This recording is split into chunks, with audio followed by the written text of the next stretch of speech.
Saudações, aqui quem fala é Giovanni Braga, jornalista aqui do estado do Espírito Santo. Minha gente, estamos envolvidos em um grande esquema. O coronavírus, obviamente, é o grande problema brasileiro e internacional. No entanto, é óbvio que algumas pessoas estão se aproveitando dessa pandemia que veio para assolar e tirar o nosso direito de ir e vir dentro do Brasil e no mundo. Foi decretado há muito tempo, já faz um tempinho que foi decretado o estado de calamidade pública dentro do Brasil. Você sabe o que significa o estado de calamidade pública?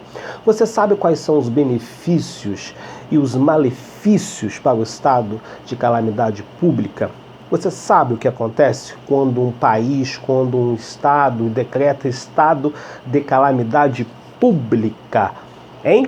Você sabia disso? Você sabe o que significa? Você sabe que quando é decretado um estado de calamidade pública, os governos estaduais e municipais podem assumir o poder de desenvolver projetos ou anular projetos e gastar o dinheiro público do jeito que eles acharem conveniente, sem a necessidade de prestação daquele produto que foi comprado ou gasto. Eu vou ler para vocês uma coisinha rápida. Entendam o que é estado de calamidade.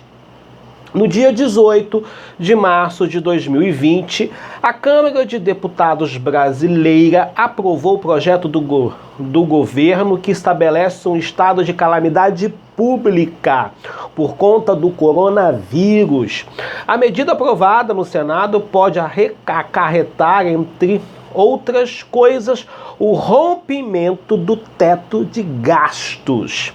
Mas essa não é a primeira vez que ouvimos falar em estado de calamidade pública em âmbito financeiro. No Rio de Janeiro, o estado onde que o governador comprou um monte de respirador podre, quebrado, em julho de 2016 foi feito o decreto pelas dificuldades de realizar os Jogos Olímpicos. Você consegue imaginar o que esse pessoal gastou com esse momento? O que eles fizeram com o dinheiro público? Então, em 2016, foi feito o decreto pelas dificuldades de realizar os Jogos Olímpicos, lá no Rio de Janeiro. O mesmo aconteceu no Rio Grande do Sul, que está há um bom tempo com aquele problema de atraso de pagamento, né?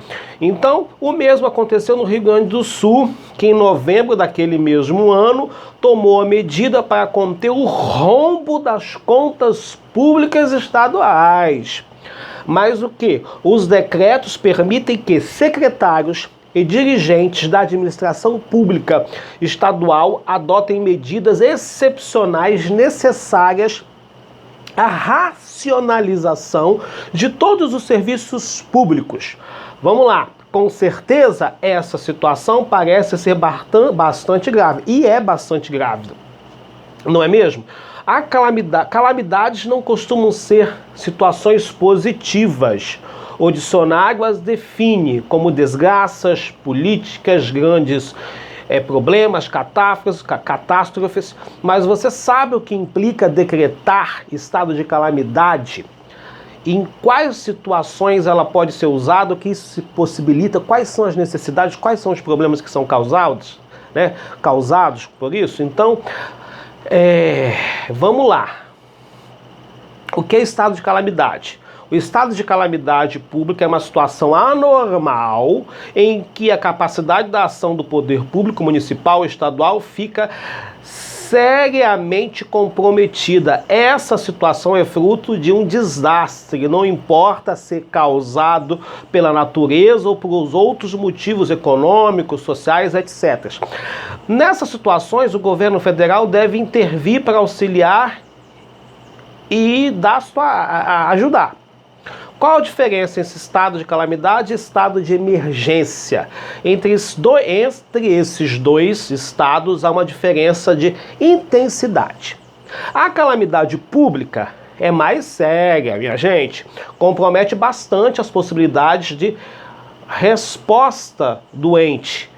A situação de emergência também é anormal, provocada por um desastre, mas os danos são menos graves e mais simples de serem contornados. Veja como se chega ao estado de calamidade e o que ocorre em seguida. Desastre, o estado de calamidade, que é o que nós estamos vivendo.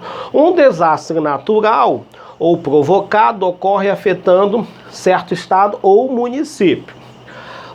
Decretado o estado de calamidade. Se a situação for muito grave, o município ou o estado decreta o estado de calamidade. É o que está acontecendo no Brasil.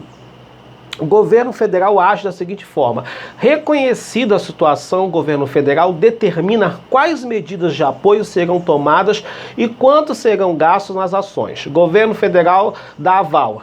Antes de agir, o Poder Executivo Federal precisa reconhecer o estado de calamidade.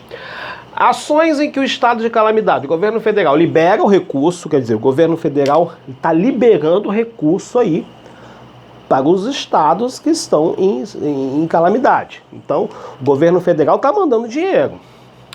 Envia defesa civil militar, envia kits emergenciais. O estado pode parcelar dívidas, atrasar execuções de gastos, não precisa realizar licitações. Olha aí o problema. O estado de calamidade não precisa realizar licitações. O que é isso? Ele pode comprar sem fazer licitação. Então você imagina o que está acontecendo nesse país. Eles querem que essa pandemia dure 20 anos, porque aí eles podem fazer o que eles quiserem com dinheiro público. É isso que eles querem, ficar 20 anos sem precisar fazer licitação. A população, que é a população burra, pode sacar parte do FGTS, aí vai para aquela fila desgraçada que tem nas filas e acaba todo mundo pegando corona lá nas filas lá.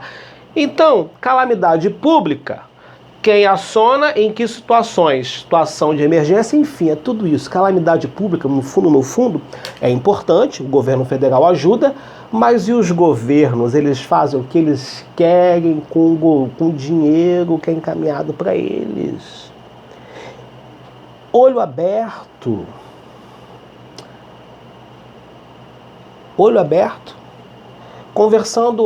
Hoje conversando com um professor de uma universidade portuguesa, o doutor Jorge, e ele me disse que a pandemia lá já está controladíssima. E aqui no Brasil, hein? E aqui vai durar quanto tempo esse estado de calamidade pública? Até mais ver, meu nome é Giovanni Braga. Um abraço para todos vocês.